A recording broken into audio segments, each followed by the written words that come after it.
Hello, hello. So today I have for you a book haul, and it is a decently sized one because, again, I was able to use all my passes and, all that stuff. But first up, I've got a bunch. It's like there's a lot of manga in here. I'm not gonna lie, which is not terrible, honestly, because I don't know. We're not gonna talk about it. We're not gonna talk about it. But first up, I've got a bunch of volumes of this series. That is The Strongest Sage with the Weakest Crest. I have Volume 1, I have Volume 3, Volume 4, Volume 5, Volume 6, and Volume 8. So what this series is about, let's see. This honestly looks like some kind of I'm pretty sure it's not isekai, but it's giving me strong isekai vibes, which I'm not super happy about. I don't really like isekai very much, but I don't think this is straight up isekai. This is very much like, swords and shields and fantasy stuff at the very least.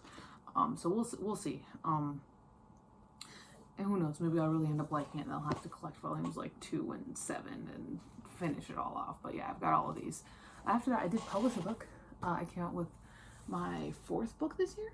I think it's my 4th book this year. It's the first in a new series because, I finished up the Benedict trilogy this year. And sort of, the first iteration and the first part of the Tinon stuff. But that means I have to start a new one. And so when I designed the cover and everything, I tried to make it look like the point horror books are like the Christopher Pike stuff. So that is New Match. It's I made it a little mass market paperback, bright blue. Here's the back. But New Match is, if you feel like reading that, is about this group of terrible teenagers, and one day they decide that they want to put one of their teachers, who they just hate, on a online dating site and like catfish people. But they end up catfishing the wrong person, and they all get horribly murdered. Not all of them, most of them though. Most of them get horribly murdered. So yeah, this is what my current books that I've published looks like. And what did I publish this year? Was Bandit Born this year? I think Bandit Born was this year.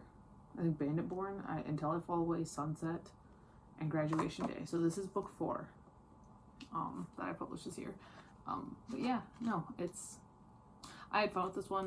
When we do sequels for this, because it is a series, and they're going to be less, they're not going to be following the same characters, because most characters are going to die in each one. But we'll see. I think this is going to be fun. This is a fun one. After that, I was walking past it's like a study hall basically in the schools that I work at, and I popped in, and there was just this table full of books, and the teacher's there was like, you can take one if you want, because none of the high schoolers are taking them. So it's like, great. So I grabbed The Warden's Daughter by Jerry Spinelli, and I have never read a book by Jerry Spinelli that's like super serious. I know that Stargirl is technically serious, and I read that when I was like a long time ago. But this is about this girl whose dad runs a prison, and so she lives at an apartment by the prison, or at the prison, yeah. And so like her friends are like children of, I believe, the prison workers and stuff like that, as well as a couple of the prisoners. And so this looks interesting. It looks interesting, and it's a children's book. So there's that.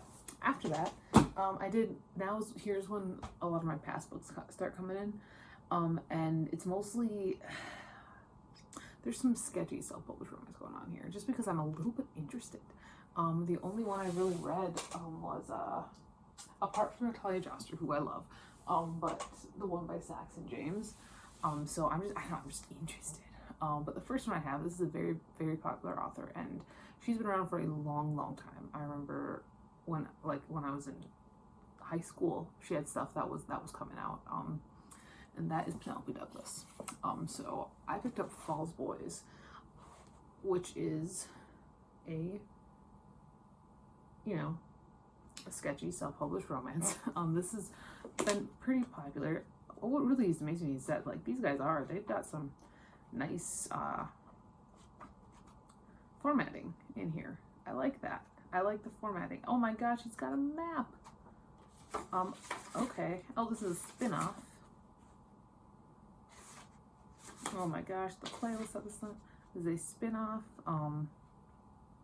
of, is this the first book in the Hellbent series? Let me see. If it's not the first book, I'm gonna have to go back and get other ones. No, it's not. Okay. All right. So, yeah. Okay. Killer. So this is the first book in the spin-off, but you don't need to read the first series if you don't want to. And if I enjoy this, maybe I'll get her other books, but I've got this. The next one I've got it's not quite as pretty. It's the same kind of thing though. And that is Bully King by Andy Jackson. And look at this terrible cover. So this is a really sketchy self-published romance, but this one is gay. By Andy Jackson.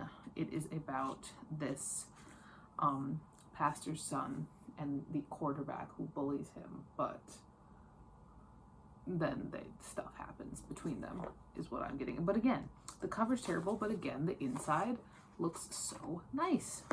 Who are these people paying for this? I want to pay them for this. Who does this? Just What Right Creations, J.M. Walker. Yeah, I'm gonna have to go look them up because that's really nice in there. I want that for mine. Okay, this next one's self-published horror, and that is John Athan. This is actually the second book in the Do Not Disturb. This is the Platinum Palace, so I might have to go back and get the first one. But it is extreme horror. It's splatterpunk. I don't know if we call it splatterpunk anymore, if that's just what we call Richard Lehman. I think now the term that we use is extreme horror, but I think that it doesn't really matter. Either way, lots of gore. So I know this is the second one, but I don't think it really matters. I really don't think it does. I think it probably doesn't. But I've got this. Then I've got some manga. First up, I've got the third volume in a series that I've been reading, and I don't know how long I'm going to keep continuing off the series, honestly, because I really like the first volume. I didn't like the second volume as much. So this is the third volume. We'll see. Maybe if I like it, I'll keep going. If I don't, I'll stop. But that is Cast Heaven. This is volume 3. And this is about this high school. This is very fanfiction plot in my head. That's what this reminds me of, like bad fanfiction. But this high school, they like draw cards to see like where in the social hierarchy they are. And the main character, who I do really enjoy reading from because he's just terrible. He was previously one of the higher cards, but then he got betrayed, and now he's like the lowest card, and then he gets sexually assaulted a bunch. That's what happens. We'll see. We'll see how long I continue on with this series. And then I've got the first volume in a series. How, you know, sometimes like I've got these books, these mangas, and like it's like volume 4 in a series or volume 5 in a series, and I'm like, if I really like it, I'll go back and read them. This is one of these instances where I actually do go really like a random volume and then I go back. So this is first volume of Great Teacher Onizuka by Toru Fujisawa. And this is about like this delinquent who decides he's going to go become a teacher. And the fourth volume was really fun. So I'm excited to go back to the beginning and actually start it right and, you know, continue on, because it's a great time. It's a great time. I enjoyed it. Then the series that I have previously read the first 2 volumes, so I want to go back. I got rid of them. I want to go back, reread the first 2, continue on. But I have got volume 1. That's the first volume, Skip and Loafer, which is the cutest manga that's ever existed. It is about the small town girl who moves to Tokyo, and she's the cutest ever. She's adorable. And she becomes friends with this guy who's like a child star. It's so cute and so good. Then I've got a singular volume. I believe this is actually a memoir, told in manga format, and that is Until I Meet My Husband.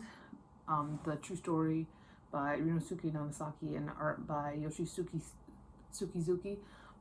This is about the memoir of the gay activist who had the first religiously recognized same-sex marriage in Japan. It looks very sweet. It looks like it's going to be, and very sad too. So yeah, this should be a good time. Then I've got one that I have some stories in. So every year, the Fargo Public Library. I'm from North Dakota, and Fargo is the biggest city place It's got about half the state's population live in Fargo or West Fargo. And every year the public library there puts out a publication. It's like an anthology of North Dakota authors like in the Red River Valley. So there's some from Minnesota too. But these past couple years I've submitted stuff and I've been accepted both times.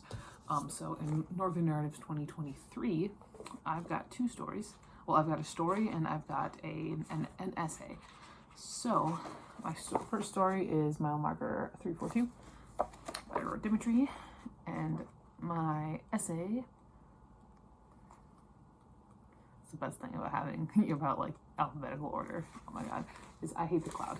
So they send you, if you can hit you, they send you a free copy. So there's that. All right, then I've got a Gary D. Schmidt book, and I think Gary D. Schmidt is doing a lot of great things for children's literature. Okay for Now is literally one of the best books I've ever read. And it's so good, and his other books are really great too. And so I picked up one by him that I have not yet read, and that is Just Like That. And this takes place in the same world as The Wednesday Wars and Okay for Now. Unfortunately, we learn on page 1 that Holling Hood, the main character of The Wednesday Wars, has died horribly in a car crash. So there's that. But this follows Marilee Kowalski, who was a character in The Wednesday Wars.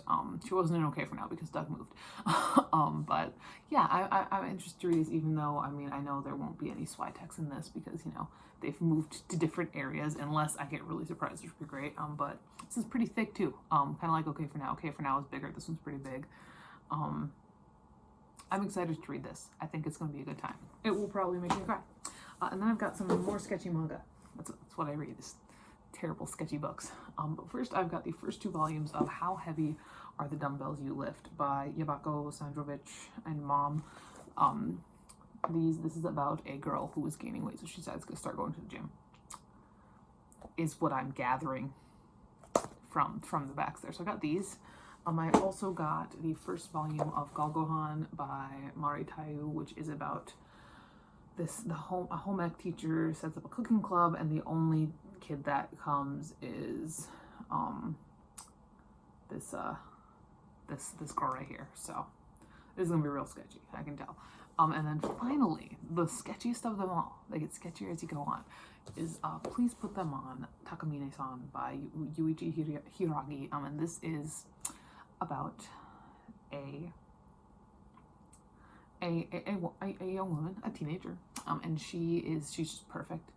She's perfect grades, she's athletic, unrivaled beauty, student council president. But then who I believe is her main character, he is just a loser, and he finds out the secret to her power is that it's her underwear. That's what he finds out. So that's that. Those are the books I got recently. I've still got books coming from my passes, so there's gonna be another book haul relatively soon. But after all those books come in and after that's all done, I've got until I hit $18.99, and I'm at 2,000 right now. So it's gonna be a while before I buy any more books. So yeah, yeah, it's gonna be a while. But yeah, that is my book haul.